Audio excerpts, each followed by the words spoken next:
Today's video is brought to you by Spigen SGP, makers of the most badass screen shields on the market. What is going on, guys? Jonathan here with TLD with my review of the iPad mini, and no matter how you look at it, it is a miniature sized iPad. So first and foremost, that means it is rocking a smaller 7.9 inch display, and as a point of reference, here is how it looks sandwiched in between its two brothers. The bigger 9.7 inch 4th generation iPad, and to the left, the smaller 4 inch 5th generation iPod Touch. And as one more point of reference, here is how it looks caught between its two enemies. To the right, the 7 inch Nexus 7, and to the left, the 5.5 inch half phone, half tablet monster, the Galaxy Note 2. Now, as far as the display goes, unfortunately, it is not Retina, so that means it boasts a 1024 by 768 resolution, same as the iPad 1, same as the iPad 2, but it obviously does fall short of the current full-size Retina iPad, as well as the iPhone 5 and the 5th generation iPod Touch. Now, I will say the non-Retina resolution is less noticeable on the iPad mini's smaller screen as opposed to the bigger iPad 2, for example,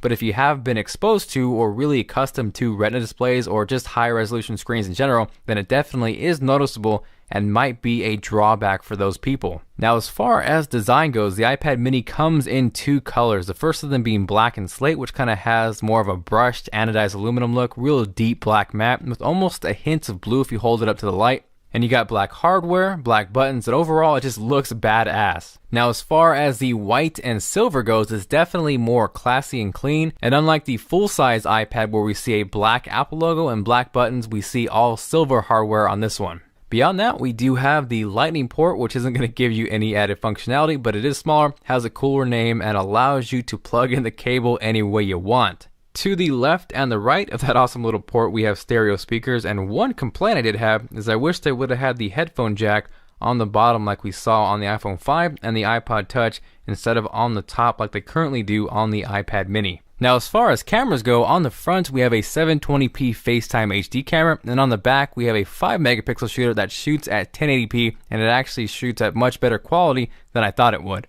This was shot off the iPad mini, and if you are watching in HD, I'm sure you can agree it does look damn good. And if you listen closely, I think Melody is asking for a thumbs up. Now, in terms of performance, the iPad mini is rocking an A5 chip, which has gotten a lot of flack from people because it's an older processor, but in terms of actual gaming and app loaded and zippiness, it is more than adequate.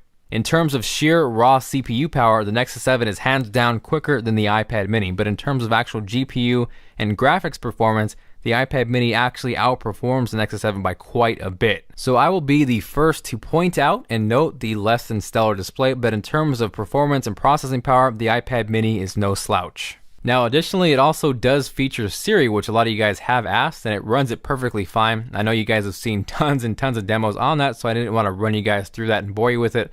But if you really do want a Siri demo, let me know with a comment and I will make that happen. Other than that, in terms of battery life, which is also important, Apple claims to get around 10 hours of web surfing. From extensive testing and a lot of use, I got around 8 to 9, which is definitely not bad at all. And that is partly due to the bigger battery that we see on the iPad mini, and probably because the A5 processor isn't as power hungry.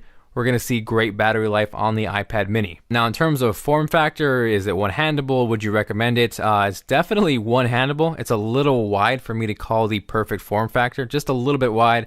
I definitely do prefer the Nexus 7 in one hand. And as far as typing, I actually really enjoyed portrait mode on the iPad mini. For some reason, the form factor was a huge plus in that regards, and it just seemed to fit perfectly as far as typing on the iPad mini. Now, to sum everything up in terms of pros and cons, starting out with the pros, the build quality is fantastic. The app selection is second to none, and due to the fact that it is the same resolution as the iPad 2, all of those apps that were optimized for that work flawlessly on the iPad mini. Additionally, you have a great camera that shoots awesome video, and it's a little bit mixed for me because I normally think you look a little weird shooting video on a tablet, but I guess this is the iPad mini, so you will only look like half a jackass shooting video on this one.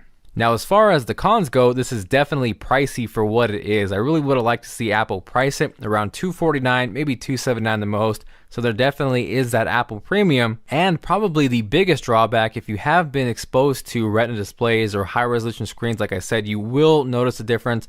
and it may be a deal breaker for you. Now, me personally, I actually could see myself using this as opposed to the full-size iPad, because between that and a laptop, I would take a laptop all day long. I do like the smaller form factor. The non-Retina really isn't a deal breaker for me, and I do like the fact that I can use this for iOS and then have the flexibility to go Android for my phone and kind of have the best of both worlds. So thank you guys for watching this video. If you did enjoy it and you are feeling like being awesome, make sure to go TLD style on that like button, and huge shout out to SGP for making this video possible. Now, for those of you guys who follow the channel, you know, recently I reviewed the Glass T by SGP and had nothing but good things to say about it. It's been about 4 weeks now, so not only has it been the best screen shield I've ever used, but it has now also withstood the test of time. It is a full-fledged piece of glass, and by instinct you would think that it would add bulk, but it's the complete opposite. I kid you not, you cannot even tell that it's there. There's no degradation as far as swiping or touch performance, and probably one of my favorite things is that it almost completely repels fingerprints. Now, in addition to that, probably the most important thing is you have the best possible screen protection on your shiny new toy. Now, as I wait for the Glass T, I am currently rocking the Ultra Crystal on my iPad mini, which isn't glass, so it's going to be cheaper and a more affordable option. It's not going to give you the glass protection of the Glass T, but it does retain the SGP quality. Most importantly, it's going to go on clear. You cannot tell it's there, and it's going to resist fingerprints and scratches. So I will have links to where you guys can pick these up and check out pricing down below. And if you happen not to be an Apple fan, they have pretty much every major Android device covered as well. If you guys also want to check out their full range of products and stay updated for upcoming ones like the Glass TR for the iPad mini, make sure to check out Spigen.com. Thank you guys again for watching, and I will see you guys later.